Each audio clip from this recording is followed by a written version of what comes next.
Hello and welcome back, everybody, to the Student's Opinion. Firstly, we would like to apologize for not putting out any episodes in February. Medhaansh and I were busy and couldn't find the time to produce the episodes. Now, after a month's hiatus, we are back here today for the 12th episode. Today, we will be discussing online learning, hybrid learning, and the possibility of remote classes making a return in the future. Before we begin the discussion, Medhaansh, I want to know your experience with online learning during the pandemic. So, did you enjoy it or did you find it stifling your abilities? And if given the choice, would you go back to online learning? So yeah, Vineet, and hey guys, I also apologize for us not putting up any episodes. And as Vineet said, we are busy. Now, looking back into your question of my experience with online learning during the pandemic, well, the fact is that the pandemic literally knocked out the entire education systems and its functioning and how it works. So I felt like it was stifling a lot of abilities. To be honest, not only on the perspective of the students but also the teachers. Teachers were quite senior in nature had to start learning new systems like Zoom, Google Classroom, and Microsoft, which kind of helped these particular online companies to grow. In the sense, the pandemic they really profited from the pandemic, but on the other hand, it was a nightmare for teachers and students alike. Personally, well, in the beginning, I was like, "Ooh, fun! It's gonna be fun. I'm just gonna be sitting at home. I'm gonna be learning stuff from the classes that are happening and so on and so forth." But then, as soon as it got into because as you remember, we are doing our class 10 and even 11 in with the help of online learning, which kind of are important classes or important periods of the life at in a student's point of view. And personally, I wouldn't go back to online learning because it made me so disconnected, and to be stuck in front of a screen the entire time is kind of weird, and instead of the classroom situation. So yeah, I stand strongly against going back to and learning into online learning. So, with online learning, did you find it harder to focus on your classes, especially with the myriad distractions that were there at home and on your laptop that you would be using to study? Or was it like you just found it hard to focus in class itself because you weren't in the traditional classroom setting? Well, kind of both, to be honest. It's just you can't just pinpoint on one factor and say, "Hey, this is one of the main reasons why I could not focus." One of the main reasons why I think I couldn't focus or even concentrate was, as you mentioned, distractions at home.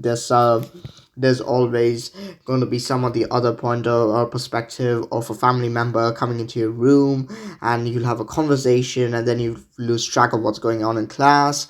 And then you come back, you look into the perspective of say the distractions that are in computer, and obviously at this point of time in the 21st century, you have Netflix, Amazon Prime, and if you're watching a show, and if it like, hey, the class is pretty boring, let me go back and see it, so you lose track of what's happening in the class as well.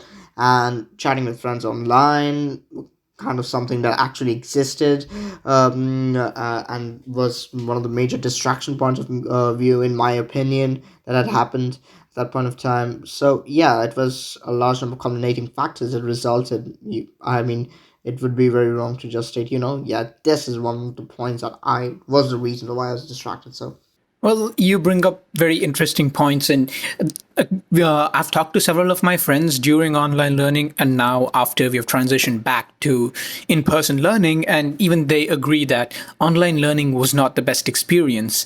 But I think I'm in the minority here, but I had a pretty good time in online learning. I found that I did not have to commute to school and back every day, so that saved me a lot of time that I could use to study more or just work on other things, other projects, and also help around the house.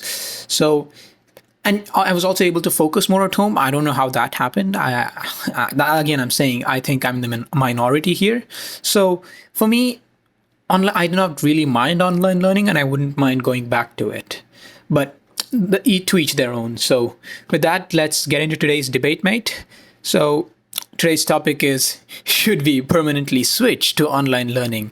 And now, based on your experience, I think you are strongly against online learning. So, how about you argue from that point of view, and I will argue for online learning? Well, yeah, definitely. Hell yes, I'm against online learning because, like, if I had the time, I could bring like 200 points on how online learning is disastrous. So, but for the sake of time, I'm just going to focus on a few. Now, I think it creates a sense of isolation, which because let's look at the facts, all right? Yeah, everybody learns in their own manner, and some students possess the ability to work independently, while others find the comfort of the community or the campus with easy access to teachers and professors, or the fellow students.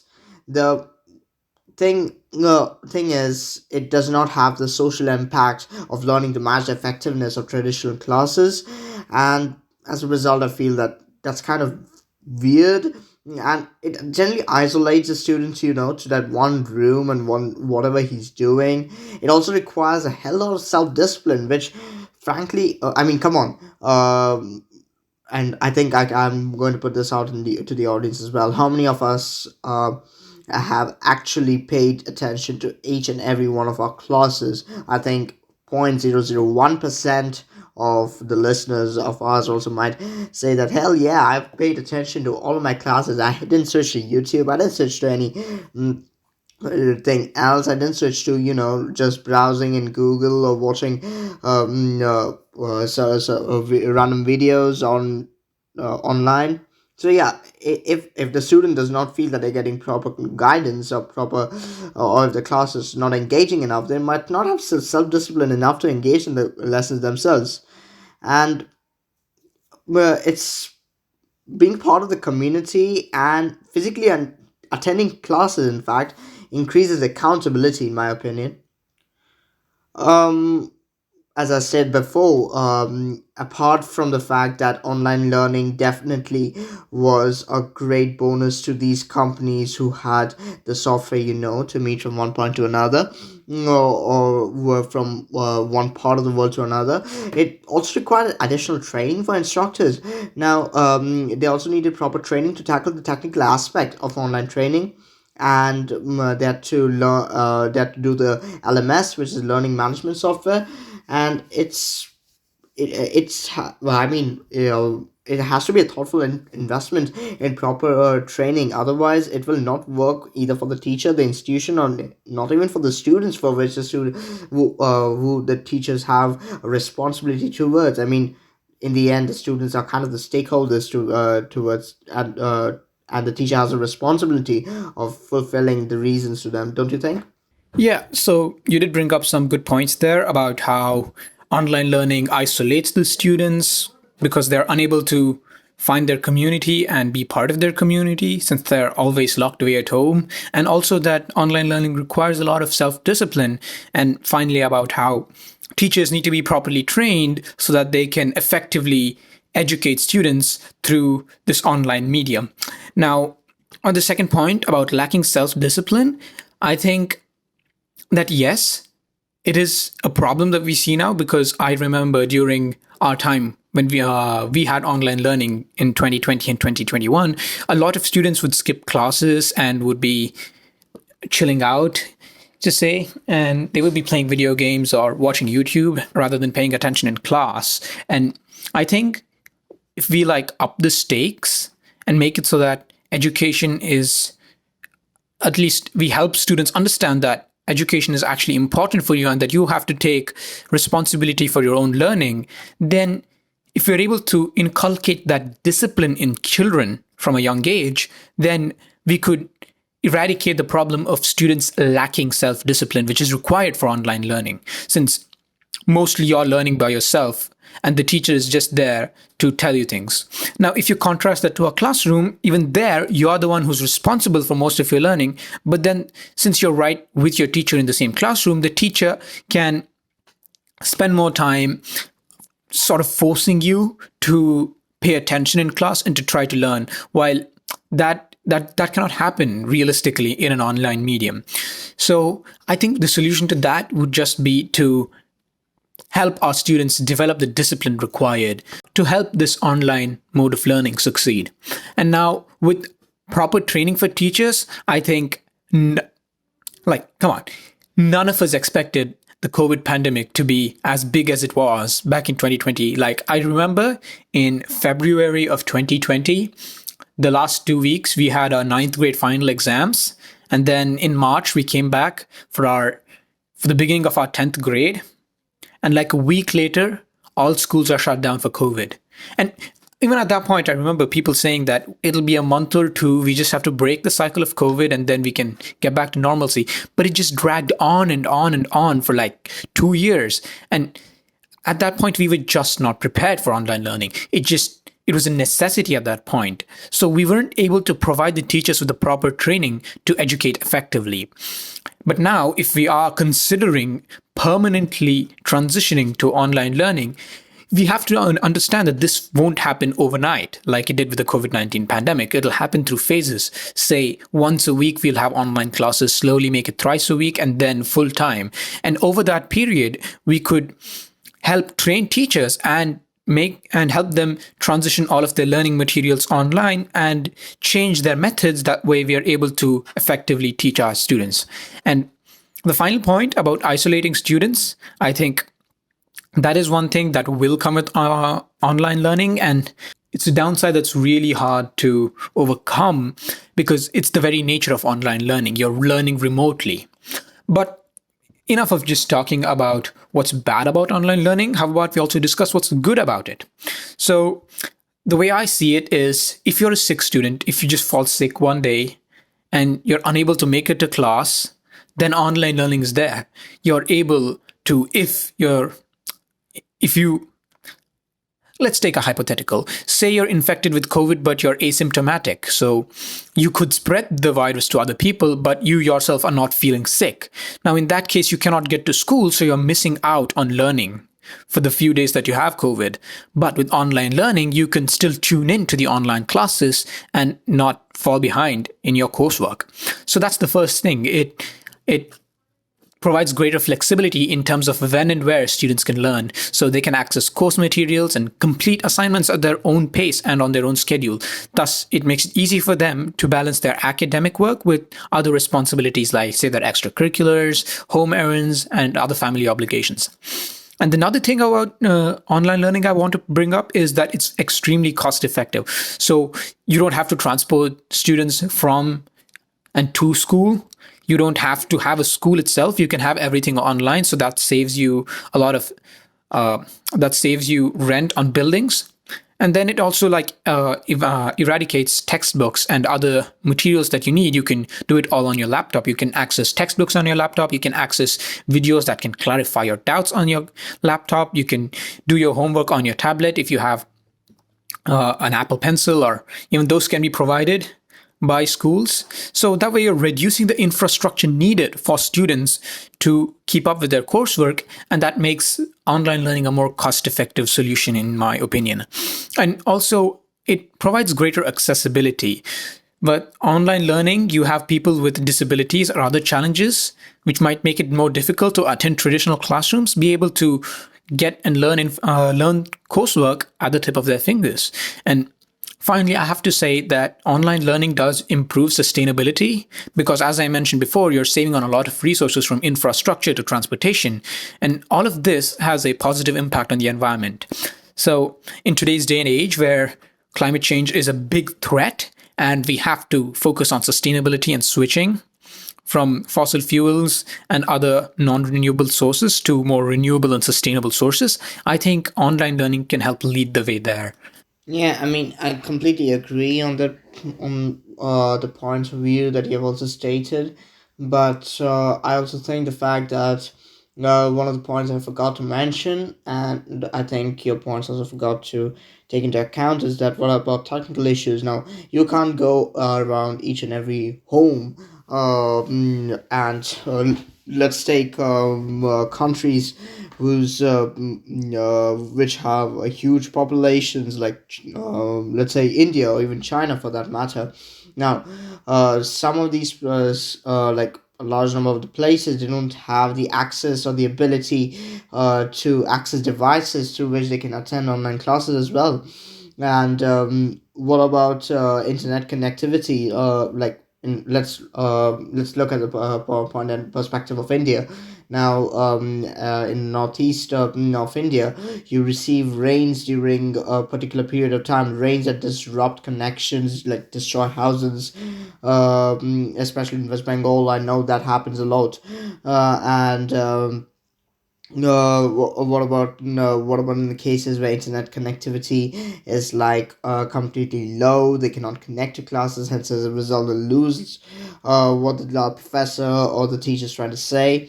So I feel that if we don't that although online classes might be great on according to you, uh, the thing is we are a lot that says well, we have the ability and the benefits that come alongside with it, which is present. But what about the people who are presently at the poverty level, or the people who cannot even access a basic so I don't know device to attend these classes? Like when the pandemic broke, I heard of stories where people had to like travel a certain amount of time place, or like go up and climb up on trees to get connectivity and attend classes.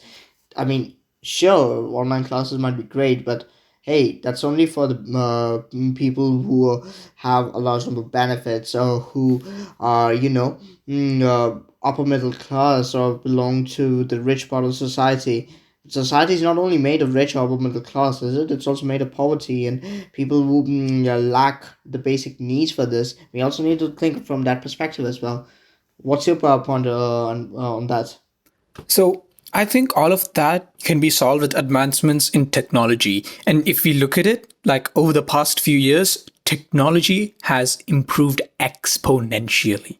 Compared to like 5 years ago, a large part of India now has internet connection and power, 24 bar 7 power. So, like, I remember a few years ago, some villages, they used to have power only in the evenings. They used to get electricity only in the evenings, and during the day, they would have no electricity because they weren't able to transport the electricity there. But over the past few years, it's actually changed drastically. So they get power all the time, and now internet connections has improved. So I think at the rate at which we are advancing our technology, we can easily solve the problem of poor people and the not so well off people being able to access online education. And you also brought up the point about how at the height of the pandemic, some people who wanted to learn had to climb up on trees and go to remote places or to like extremely crowded places just to get network connection. I think even that would be solved with these advancements in technology. And once again, I want to remind you that the only experience that we have had with online learning was because of the pandemic. So it wasn't pre-planned. It wasn't like we didn't have a plan to introduce online learning. It just happened because there was a necessity. And yes, there were many flaws, but then now that we analyze the period of the pandemic and what we could have done better, I think there are only positives to online learning that we can bring about. And you also talked about accessibility to technology. Yes, technology is proliferating extremely quickly, and technology is becoming cheaper because of more competition between all these big guys. So you have technology that's getting cheaper here, and people who are getting more and more access to technology. And finally, the point about how in, say, Northeast India, where it rains a lot and it's difficult to attend classes because of lacking network connection, I think the same happens with offline classes as well. If it's raining very heavily and the roads are all damaged, how do you get to school, right? It's that both sides have the problem that if there are environmental problems, like in bad weather, then it's difficult to get to class. But Online learning fixes it because with offline learning, the teacher only teaches at one time. Say, if from 8 in the morning to 2 in the afternoon, that's when school is. But with online learning, you can have these classes recorded and the student can watch it at their own time and pace if they happen to miss the class. And that's another thing with online learning. If, say, you did not understand something in class, and then it's at the end of class, you have to wait till the next day for the teacher to come and explain it. But with offline classes, you can always watch back that part of class that's been recorded and you can try to clarify your own doubts and learn something better. And with offline classes, it sort of connects teachers and students more because I remember until ninth grade, I did not have any of my teachers' contact numbers. But then in 10th grade, with the pandemic, all our teachers were like, if you have any doubts, this is my number. Feel free to WhatsApp me. So that way, I saw that the pandemic increased connectivity between students and teachers. So that way, you're able to get your doubts clarified much faster. So with online learning, I think there are more positives than negatives. But then the main problem with me with online learning for me is the lack of community. But I think that the positives it brings can overcome that. Yeah, I think I kind of agree with you and the perspective that you're bringing up to it. Mm, But personally, I think I'm still very dissatisfied with the reasoning that has been provided. Technology being the expansion of technology being the point of view. I mean, let's be real for some time that we're just taking a look at India, right? But well, India's not the center of the world, is it? There are various countries that are suffering through poverty, and we need to look into increasing educational point of view as well. And I can completely agree that well, we shifted to online learning thanks to COVID, but to me personally, and I think a large number of our listeners will agree as well. It differs from person to person, really. I mean, for you, you felt that online learning was great, but then what about but some of us felt that hey, it's completely awkward. You know, you look at the screen and you're just looking at the teacher, and the teacher's like, all right, now let's look at how we are going to look at the refractive index of light and blah blah blah. So I kind of felt that it's kind of unnecessary, but and it was kind of unavoidable, in fact. But let's look at this from this perspective, right? Technology is increasing. We live in a world right now with artificial intelligence, and in the previous episodes, we also discussed about Chat GPT and AI and so on and so forth. But I come and in the future maybe things will change, and we'll be looking at the perspective of everything's online. No one goes to campus anymore. We live in this very sci-fi world that we see in movies. But to me, even if it no, I like the traditional way of learning, mainly because it's been going on for a significant amount of my life, and also because I've quite grown quite comfortable in it. Even though it's yeah, I mean, without a pen and paper or without looking at a book, and instead just looking at the screen, which caused my eyes to pain after a few hours. I feel that we need a mix of both. To be honest, we just can't fix on one. Hey, let's go all online learning, or no, hey, let's go all traditional learning. Let's go all the way back to Gurukul. Let's sit down on the floors and learn about stuff. No, I'm not saying that. I mean, come on, it's the 21st century. We are right now 23 years in for this century, and things are changing. Things are rapidly changing, as they should. The human race is evolving. We're making huge amounts of technological advancements, but right now it has to be more of a gradual change than of a sudden change. I mean, you can't really impose on people stuff that's going to be difficult to implement. And yeah, I feel that a mix is much more better. I mean, if you slowly start online learning, I think a mix of traditional and online is much more better. But Yeah, personally, I still like the concept of traditional learning instead of online learning. Okay, now you said at the start that some countries just don't have the technological advancements to transition to online learning. Yeah, yeah, true. What I meant by that is that I'm not looking at any countries on a point of a perspective of the fact that hey, they're one of the most economically downtrodden countries. Hell no. Some of the economically downtrodden countries have some of the best capabilities that I've ever seen, or some of the best people that have come out of their regions. The thing is, I'm looking into the perspective of more of how or the governmental perspective on how the government's going to afford devices, and moreover, I think we focus a lot of on the urban and the middle class or rich families. We constantly forget the fact that poverty exists across the world. In fact, poverty students do not get enough access to education, and we're completely shifting to thanks to the pandemic, we had to completely shift to online learning, and that I think was disastrous for particular category of students. So yeah, that's my point of view. That's my perspective. I in no means am trying to demean a country or how it gets access to its technological advancements and so on and so forth. Yeah, even I wasn't intending to do that. I was just saying that, yes, there might be some countries out there that are not that technologically advanced, or even some parts of the country. But if you think about it, online learning requires less investment than in person learning. With in person learning, you need to have good infrastructure, you need to have the transportation capabilities, you need to hire teachers, you need to have blackboards, you need all these supplies. But then all of that can just be replaced with a single Chromebook or a single laptop and be provided to students. So, the way I see it, it takes less investment to pursue online learning than traditional learning. So, for a country that is strapped for cash and really needs to be investing in education, I think investing in online learning would be more feasible.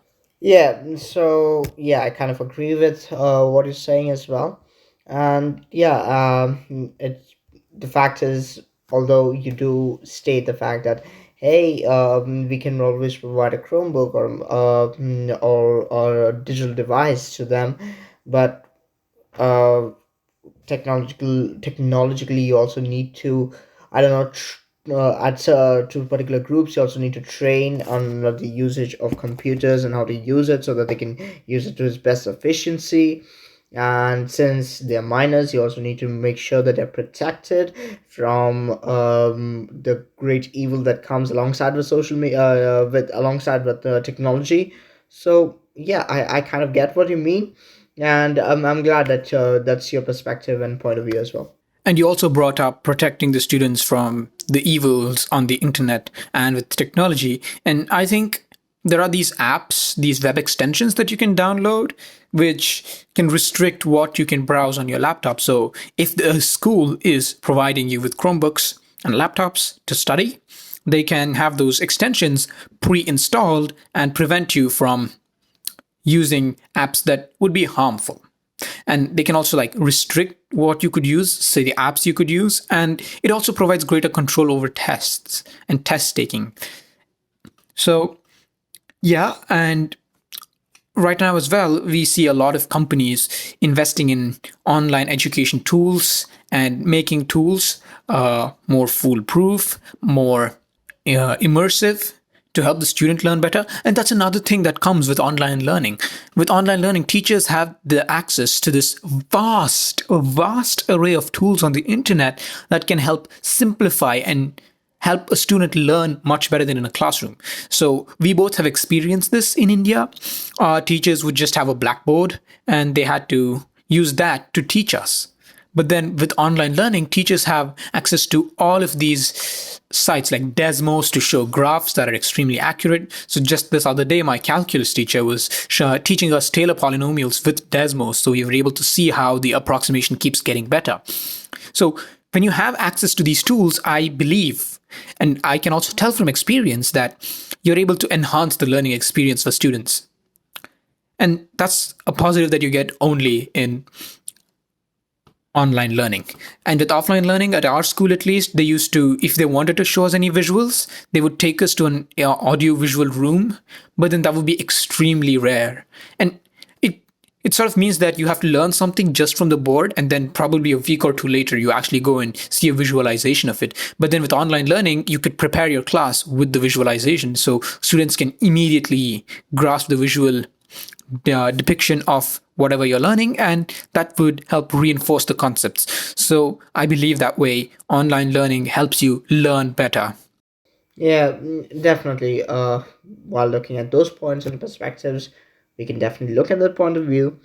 But yeah, I think I'll still stick to my perspective of the fact that we need a mix of both rather than just, pushing for online learning all the way through at this point of time.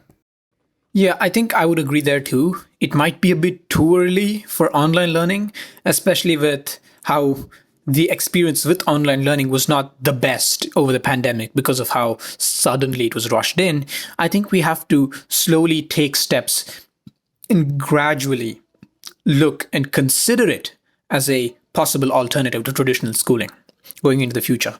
Now, I think we can still implement some parts and aspects of online learning today to help enhance learning for our children, like, say, providing or issuing Chromebooks and laptops to students and allowing them to use them during school hours to help facilitate their learning, adding more electronic devices to classrooms that can help us, as I explained before, use the vast tools of the internet to improve a child's understanding of concepts.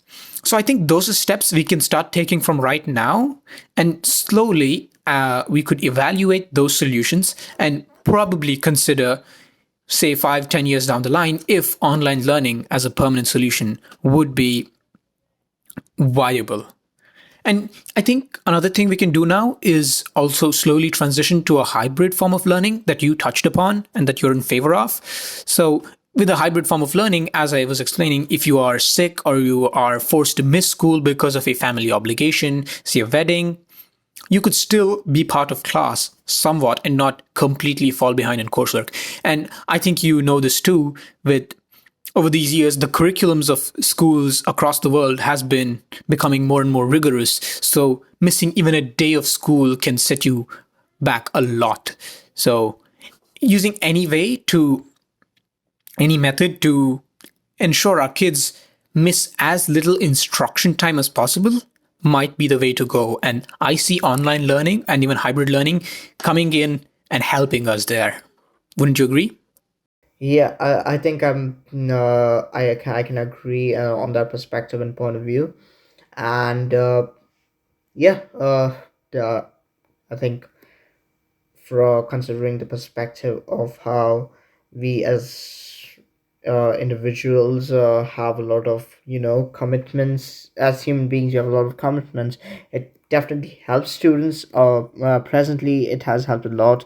I know a lot of my juniors have looked into the perspective of online learning. They do the study sessions on that point of time. So yeah, it definitely has worked. But yeah, I still stick to that perspective. But I feel that the let's I mean come on, let's look at as I stated, ChatGPT, AI, artificial intelligence. Now that could hurt online learning, don't you think? I mean, because the answers are right there. I mean, I can right now Google on for a question that I have for the upcoming physics test of mine, and bam, I'll get like a huge response. Or for my English analysis, I could just Google and I'll find something out of it. I could go look into one of the hundreds of AI, artificial intelligence bots that are present right now. So what's your take and response on that? Yeah, I was worried you would bring that up. And it's still that AI is in its early phase. We still don't know the full capabilities of artificial intelligence, but I do agree with you that it could pose a problem to online learning. Because in a traditional classroom, you are with your teacher and you have no electronics with you, so you can't really use an AI to assist you. But then with online learning,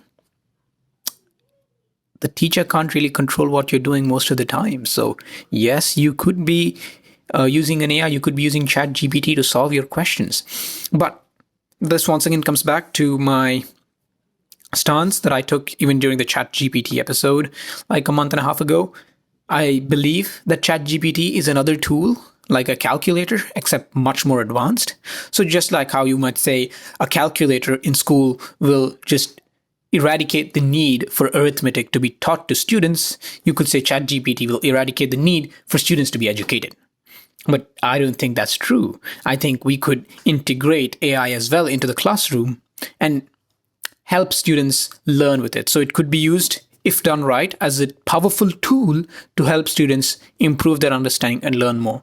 And again, with tests, I think towards the latter stages of our online learning, teachers were also getting these proctoring apps to prevent us from cheating and also to keep track of what websites we had open and what tabs we were using so that we did not cheat. And I think we could do the same thing with AI as well. And if we are issuing laptops to students, as I proposed, we could also have these AIs as banned websites or bannable at times, like during a test.